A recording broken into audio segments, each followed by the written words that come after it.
So the first question that I have for you today is, can you just tell us a little bit about where you work?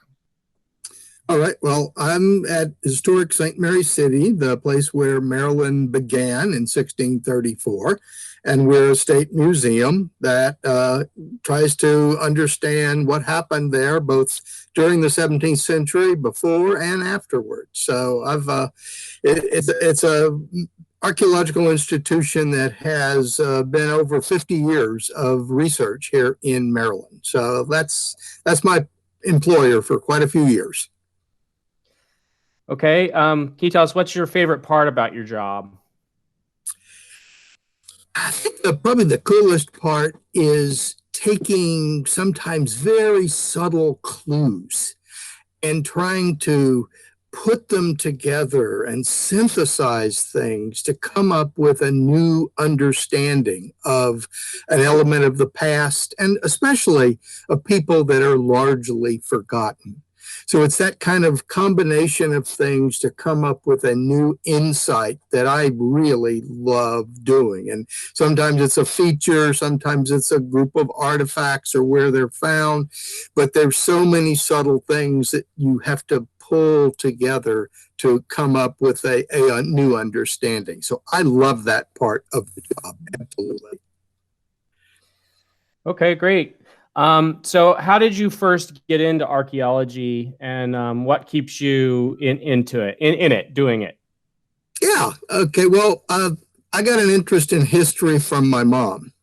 And then around 1962, a family friend helped me out. Okay, I came of age during the centennial of the Civil War. And this guy gave me two Civil War bullets that had come from probably the Shiloh battlefield. I was mesmerized by these artifacts because it connected me to an historical event, but also who handled them, who fired them, who made them. I was absolutely fascinated by the connection between the object and the past. So that was kind of a good point of it.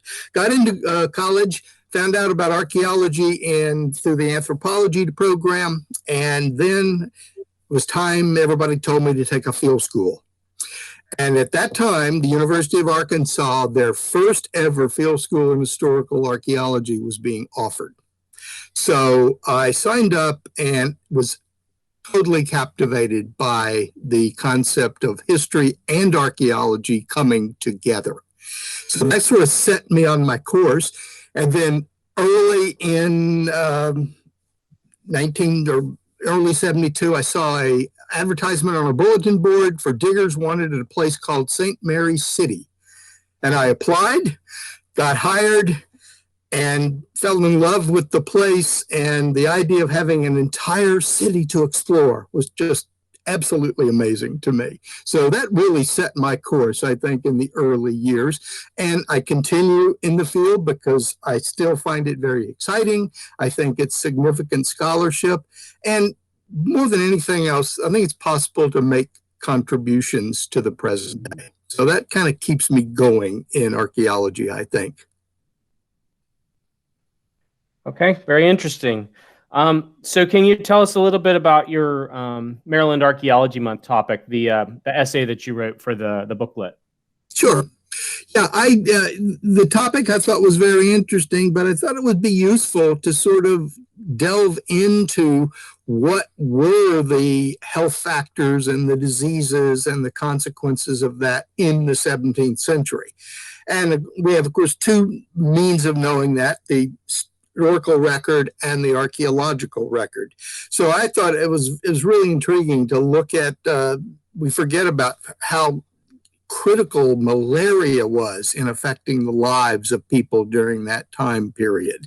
But also what were the bloody agues and the bloody fluxes and the gripping of the guts and all of these things that we have descriptions for, but they're not exactly written by medical experts.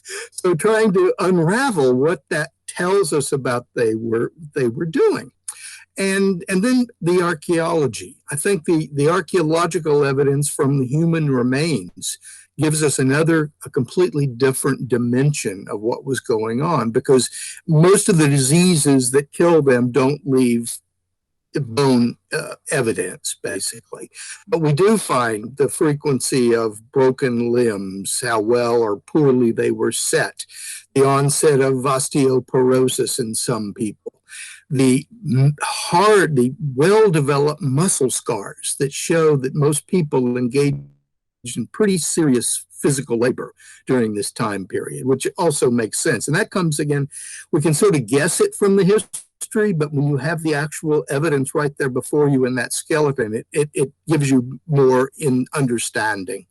And for me personally, it was the dentistry, because we take dentistry pretty much for granted there. But when you look at, and we have the richest people in the colony, we have indentured servants, what they were suffering from with the absence of dental care, it sure makes me appreciate it in the 21st century, let me tell you. So I just think the archaeological aspect and combining the history to give an overview to match and to complement the other articles that talk about the artifacts that have been found that are related to medicine and health is what I was attempting to do in that article. Okay. So considering this is related to the previous question, but considering the ongoing COVID-19 pandemic, can you explain how you think this research is relevant to people today? I think it's most relevant because it gives us a sense of perspective. The pandemic of 2020 was quite serious, but when we are able to look back in the 1670s, 1690s, there were other pandemics in Maryland. It was probably an influenza outbreak, killed large numbers of individuals. So this is not something new in our history. It is something that does come along ever so often. But I think understanding how they had to cope with it with their minimal knowledge and minimal medical expertise, again, I think it makes us much happier. We have the miracle of having a vaccine this quick is something that is quite I'm very grateful for, sort of thing. So I think it's more than anything else, it's the perspective on how things have changed over the years and what the people we study had to cope with, and that I find most valuable. Okay. And what's the first thing that you want to do once, COVID is kind of a distant memory and everybody's sort of free to emerge from their shelters again? Well, I'm not sure if I have a first thing. I have a bunch of things. I want to finish the tobacco pipe data collection for what I hope is a new method of STEM dating, which came to an abrupt halt last March. I want to eat in a restaurant again, and I want to visit with family. So that's sort of the three things that I really on my list to do as soon as we can.